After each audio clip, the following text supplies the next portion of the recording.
পাত্রের চায় বিজ্ঞাপন যেন নতুন ফাঁদ, আর এই ফাঁদে পা দিয়ে অনেকেই হারিয়েছেন নিজের সব। সম্প্রতি এইরকমই এক ঘটনা ঘটেছে এক নারীর সঙ্গে। পরিকল্পনা মন্ত্রণালয়ের এক নারী উপসচিব পাত্রের চায় বিজ্ঞাপনের ফাঁদে পড়ে প্রায় ৮২ লাখ টাকা হারিয়েছেন।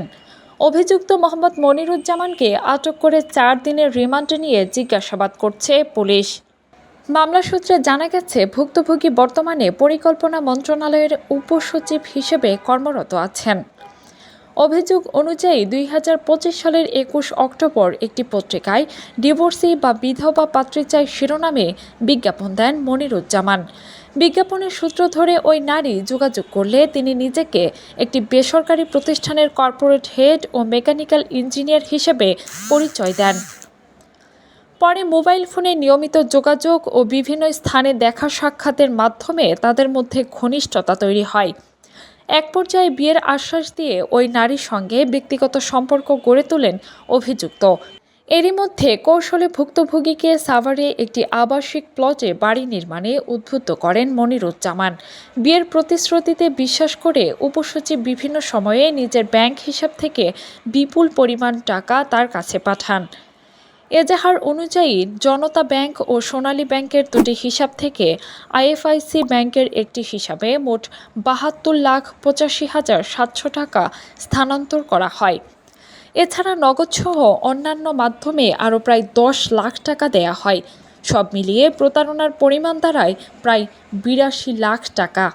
তবে বাড়ি নির্মাণ কাজে অসঙ্গতি দেখা দিলে এবং বিয়ের বিষয়ে চাপ দিলে অভিযুক্ত টালবাহানা শুরু করেন। এক পর্যায়ে তিনি বিয়ে করতে অস্বীকৃতি জানান এবং অর্থের হিসাব দিতেও অস্বীকৃতি জানান। এমনকি চাপ দিলে ভুক্তভোগীকে হুমকি দেওয়ার অভিযোগও রয়েছে। এজাহারে আরও উল্লেখ করা হয়, চলতি বছরের ১৩ জানুয়ারি ও ১৮ ফেব্রুয়ারি একই পত্রিকায় আবারও পাত্রীর চায় বিজ্ঞাপন দেয় মনিরুজ্জামান, যা থেকে ধারণা করা হচ্ছে একই কৌশলে আরও প্রতারণার চেষ্টা চলছিল। ভুক্তভোগীর আইনজীবী জিয়াউল হক সুমন গণমাধ্যমকে বলেন, সরলতার সুযোগ নিয়ে পরিকল্পিতভাবে প্রতারণা করা হয়েছে। অন্যদিকে আসামিপক্ষের আইনজীবী কাজী মেহেদী হাসান দাবি করেন, তার মক্কেল নির্দোষ এবং অভিযোগের সত্যতা প্রমাণ করা তদন্ত সংস্থার দায়িত্ব। ব্যাংকের মাধ্যমে দেয়া অর্থ বাড়ি নির্মাণের কাজের জন্য ব্যবহার করা হয়েছে এবং কাজও আংশিক সম্পন্ন হয়েছিল। তবে ব্যক্তিগত সম্পর্কের অবনতি থেকেই বিরোধের সৃষ্টি হয়েছে।